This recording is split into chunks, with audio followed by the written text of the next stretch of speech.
Hey, what's going on, guys? It's Chris from my channel, Crispy44S, and I just started fighting the Elder Dragons in Monster Hunter World, so I wanted to make some guide videos about them. And the first Elder Dragon I fought, or tracked, was the Kushala Daora. And in the beginning, I'm just going to talk about tracking the monster, and then in the later part of this video, the main part, I'll talk about its weaknesses, attacks, and my tactics for defeating it.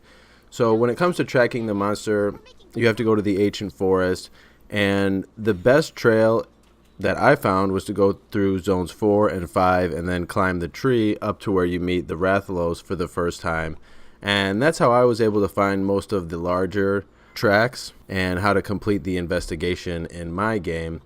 Something that's notable is I actually went into the ancient forest once and found a lot of tracks, but then I had to go back to Asteria and then come back again, follow the same path, and then I was able to go back to ecological research and track him to the Elder's recess. It is a little bit time consuming, but that's what you have to do. And now we'll get into actually fighting the Kushala Daora. So with all that being said, what you should always do before going into a big fight is eat a meal from the canteen. Obviously, you should know that by this point, the Elder Dragons are supposed to be like the biggest bosses in the monster hunting world. If you're not getting your buffs from skills and items, use the canteen.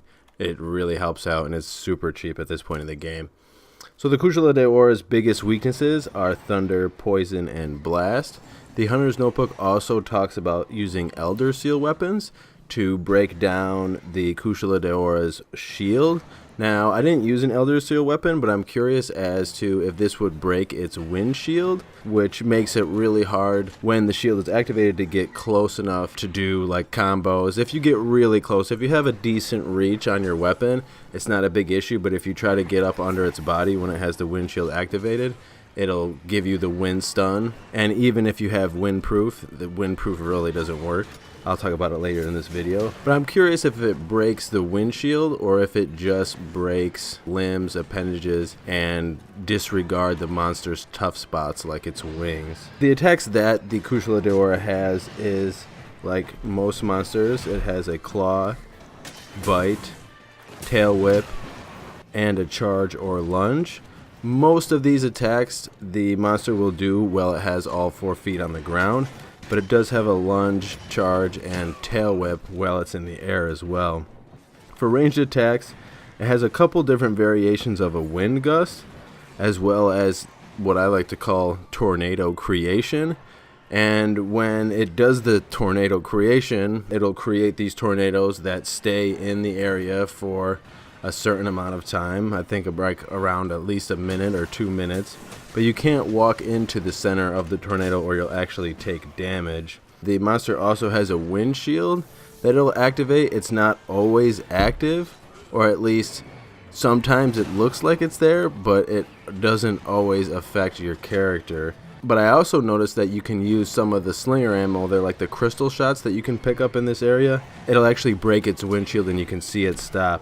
But what the windshield does is when you try to get really close or right up under the belly of the beast, you'll actually get stunned. And that was one of the things that I thought the windproof skill would do, but it doesn't have any effect. So I noticed when you do enough damage while it has the windshield will actually go down. Well, I'm talking about that. I'm going to go right into my tactics for fighting the monster. One of the main things, or a big thing that really helped me, was actually that this monster is mountable.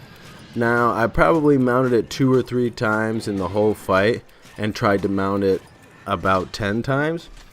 But obviously mounting monsters makes it super easy, because if you get to, well, at least for the charge blade, if you get to the elemental strike, you can knock it down and stun it, and then go in and unleash combos, charge your blade, and unleash your super. So that was the first tactic that I used, was mounting the monster. Now the second tactic that I went with was fighting it while it was on the ground. So when it was flying, I would basically try to stay away from the beast, as it was doing a lot of wind attacks and creating the wind tornadoes. And there's really no reason to try to even stick around the tornadoes, because this monster, if you move, will follow you pretty much wherever you go. Even to the later part of the fight when you go to its quote-unquote lair on top of the cliffs, the area is super small, so it starts creating wind tornadoes. Like, there'll be like 3 or 4 of them, but you can actually just jump right off the cliff and it'll follow you down there, and you can get away from the tornado, so you really don't have to fight around them. When I did try to fight the beast while it was flying, I would use my reach attack. So for me, I would have the charge axe, which gives me some more reach, and I would use the triangle button to do the vertical strikes up and down, and that would give me some extended reach up into the air, where I would be hitting the bottom of its legs and its tail. When the monster went to sleep, towards the end of the fight, I used mega bombs. The Elder Dragons cannot be captured. The first time I tried to fight it, I had it weak. I had the skull icons out, and I tried a shock trap with some tranq bombs, and that didn't work at all. So if you tried that, I'm sorry. If you didn't try it, don't bother. Just load out with large bombs, mega bombs, barrel bombs, pretty much everything you can, because even when the skull icon is out, the Kushala Daora still has tons of health. Another thing that I did is I used the Rathian blade. This has the poison element, and that was something that I thought helped, because once you deal enough poison damage, the beast will become poisoned. And I also used some of the poison skills to increase my poison effect as well as the duration, and that seemed to help out quite a bit, as I was doing 20 points of damage for each poison strike, I guess, that it did while it was poisoned. He is really hard to fight solo, and especially for melee builds. Like I said, you don't have to stay close to him when he's up in the air.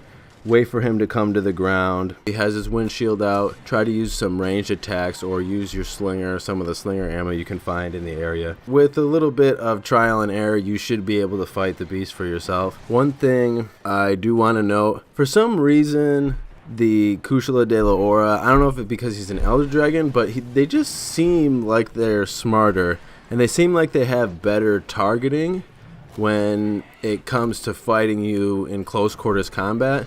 So, like I said, I decided to fight him on the ground, and the attacks that the Elder Dragon was choosing to attack me with seemed a lot smarter than some of the other monsters I've fought in the past. I'm sure that's something that they implemented into the game and they tried to do. And so just keep in mind that these monsters are smarter than the other monsters you fought. They're pretty smart. So just keep that in mind, and keep in mind you do have 15 minutes to fight the boss. So take your time, figure out what works for you and what doesn't work for you. And now I'm going to go and talk about gear. So I'll catch you guys over there on my in-game mic. Okay guys, so the gear I used for the Kushala Daora, I actually went into this fight thinking windproof was going to be my best bet, but because it uses a ton of wind element, I thought windproof would be like the solution, because she staggers you with wind constantly. So I thought using the windproof skill, I have it maxed out, would actually help from being staggered, and it really didn't help at all. I thought it would negate some of the wind damage, but I really don't think that's how it works either.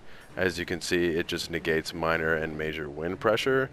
So I think it helped somewhat, but for like the cyclone tornadoes or the windshield that it activates, it really doesn't work. I was really hoping it was going to work for the tornadoes, and maybe like a small piece of the tornado could damage you, which it pretty much still does. But I also thought the shield, its windshield that activates, so when you get really close to it to deal melee damage, you get staggered, would go away, but that's not true either. So I don't think I needed to load out with level 5 windproof at all. Now we know, so that's good to know. Don't go spending your money on armor that has windproof or charms or decorations. Aside from that, I'll just go right over skills because I'm right here. I had defense boost 7, which does plus 35 and all elemental resistance plus 3. I had the health boost level 3, which I use pretty much all the time. I have poison attack level 2 because I use the Rathian blade. And also, if I didn't mention already, I'm sure I did, but poison is actually one of its weakest ailments or elements. And then I had dragon resistance plus 6 because I had nothing.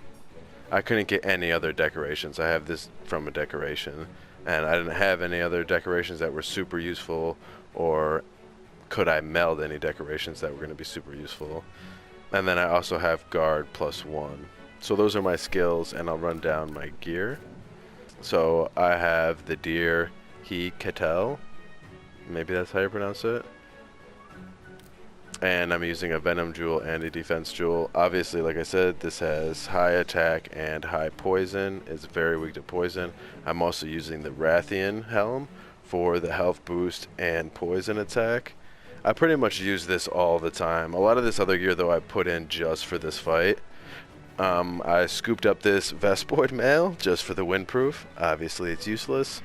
The Uragan Vam braces, which are actually really good. Have 1 guard and 1 defense boost. And I also have the Dragon Res Jewel inside.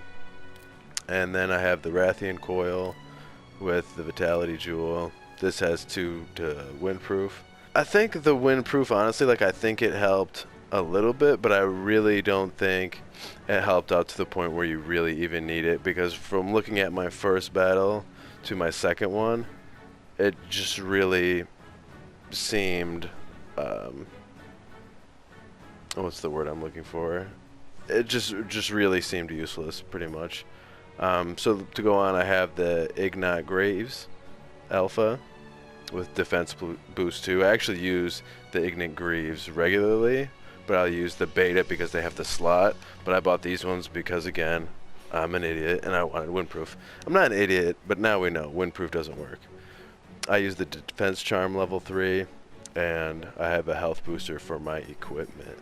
So that's the gear that I use to defeat this Elder Dragon. Let me know what gear you guys use to defeat the Elder Dragon, and if windproof worked for you.